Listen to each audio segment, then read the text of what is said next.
Assalamu alaikum wa rahmatullahi wa barakatuh.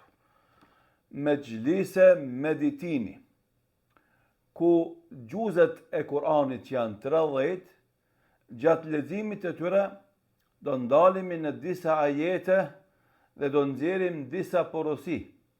Andaj do e ndajmë 30 mejlise me disa ajete të zgjedhura nga këto gjuze dhe disa porosi që do i paraqesim para jush.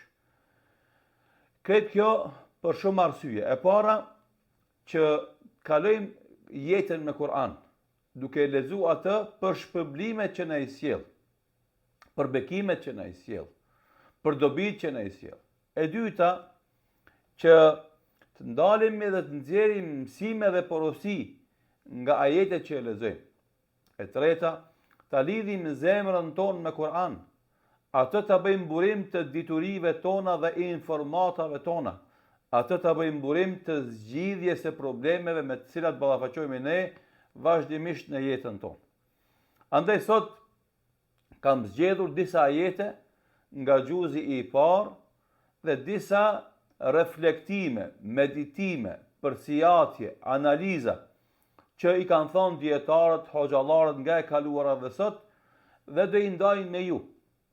E ju ndëgjoni ato, lexoni ato ajete, edhe vetë ndaluni dhe meditoni në to, edhe rreth tyre, dhe mundoni t'i bëni ato udhërfyes në jetën tuaj dhe ndihmë për të zgjidhur problemet e ndryshme që të ballafaqoheni. Ajeti i parë me cilën fillohet Kur'ani dhe ky gjuzi i parë është Elhamdulillahi Rabbil Alamin. I gjithë lavd falëndrimi i përket Allahut, Zotit të botëve. Subhanallah, ky ajet, me gjithë se ka kuptime të shumta, sot dua të dalemi me një pjesë, kur besimtari në namaz e thot këtë deklarat, lavd falëndrimi i përket Allahut, Zotit të botëve. Ky njeri, a është i smur, a është i privuar, a është nevojtar, a ka probleme dhe telashe, se cili njeri në namazin e tij e thot këtë deklarat. Çka do të thonë kjo? Kjo jep mesazhin dhe porosin se cili njeri duhet të mësohet ta falëndron Allahun për të gjitha gjërat që i ndodhin në jetën e tij, edhe të mirat, edhe të këqijat. Pse? Sepse Allahu i madhreshëm çdo gjë që e cakton me ndodh me ne, ajo është e mirë për ne. Ani pse në momentin kur na ndodh ne mendojmë se ajo është e keqe, është e dëmshme, është smundje, është varfëri, është dëbim nga adheu, nga vendindja, kështu me radhë.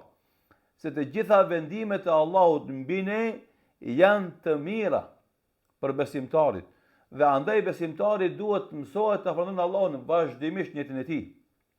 Ashtu sikurse pejgamberi sallallahu alaihi wasallam thoshte Elhamdulillahi ala kulli hal.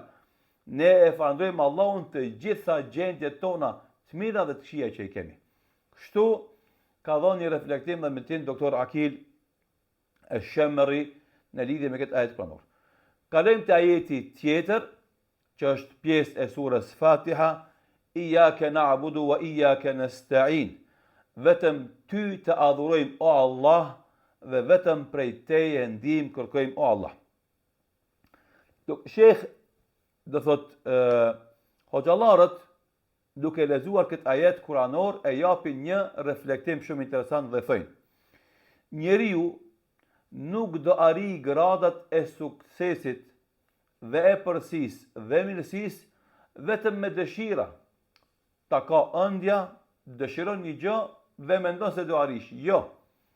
Çka do që ki në mendjen tone, çka do që ke qëllim në jetën tone, nëse don me arrit sigurisht, ti duhesh me kërku ndihmë. Ku? Te Allahu i gjithfuqishëm. Te Allahu i gjithmundshëm. Andaj kërkon ndihmë tek Ai. Paraqite nevojën tënde tek Ai. Kërko prej tij me të hapë zemrën dhe gjuhën me lloj-lloj adhurime të zemrës dhe trupit. Kërko ndihmën prej tij. Iyake na'budu vetëm ty të adhurojmë Allah dhe vetëm prej teje ndihmë kërkojmë.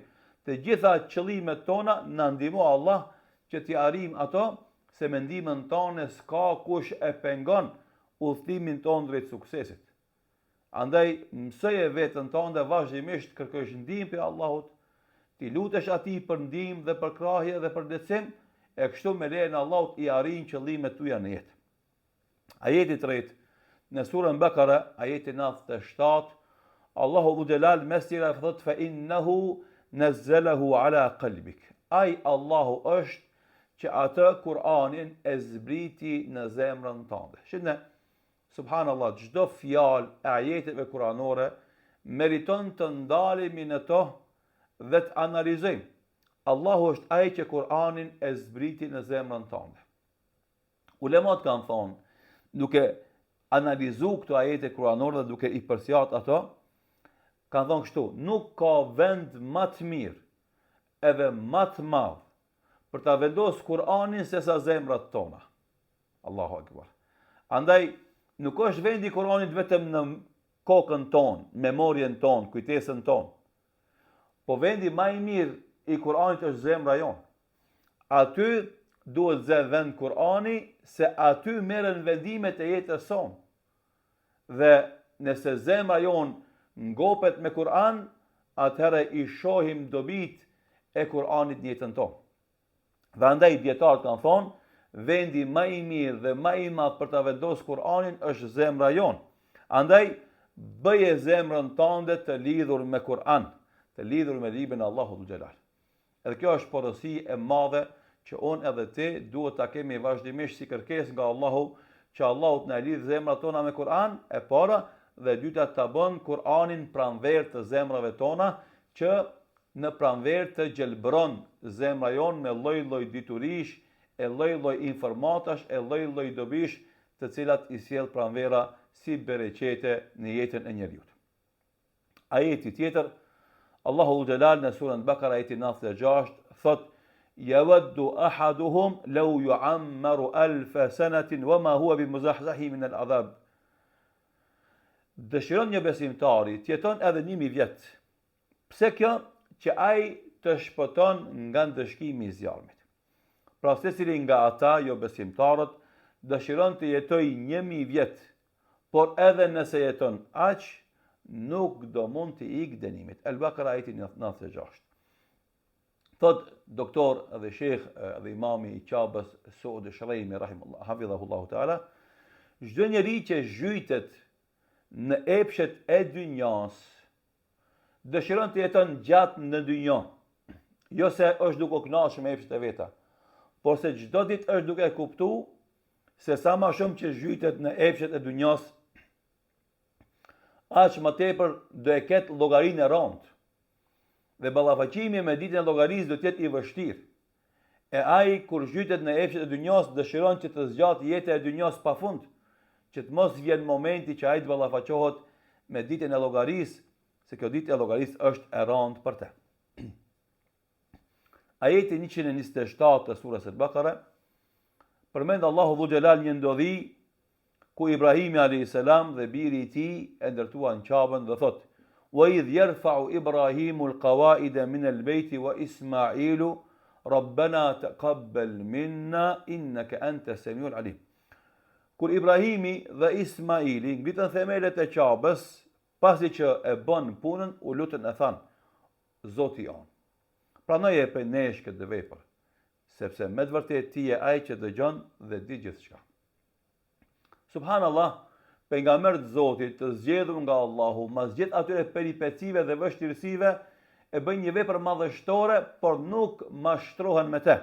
Edhe kjo është porosia. Besimtari i devotshëm nuk mashtrohet me veprat e tij të mira, sado që janë të shumta dhe sado që janë të mëdha. Por ata vazhdimisht kanë frikë, mos vallë u refuzohen këto vepra të mëdha dhe të mira nga ana e Allahut xhelal, apo nuk pranohen tek ai. Andaj, pas çdo vepre të mirë, ata e lusin Allahun: "O Allah, pranoje për nesh këtë vepër." Subhanallah, nuk mashtrohet besimtari me veprat e mira që i bën, sado të shumta që janë dhe sado të mëdha që janë. por pas çdo vepre të mirë që e bën, ai e lut Allahun o Zot pranoje prej meje. Dhe kështu do të më qenë brenga e besimtarit, jo vetëm të bën vepra të mira, por pasi të bën vepra të mira, ta ketë brengën e pranimit. Se nëse na pranohen neve veprat e mira nga Allahu Xhelal, sigurisht se na jemi të shpëtuar dhe jemi fitimtar inshallah taala. Dhe ajeti i fundit për këtë gjuz, për këtë mexhlis, në surën Bakara ajeti 38, Allahu Xhelal mes tira thot: "Faman tabi'a hudaya fala khawfun alehim wala hum yahzanun." Kur të vije atyre udhëzimi im, e ata që i përmbahen udhëzimit tim, ata nuk do kenë frikë e as nuk do mërziten e dëshpërohen.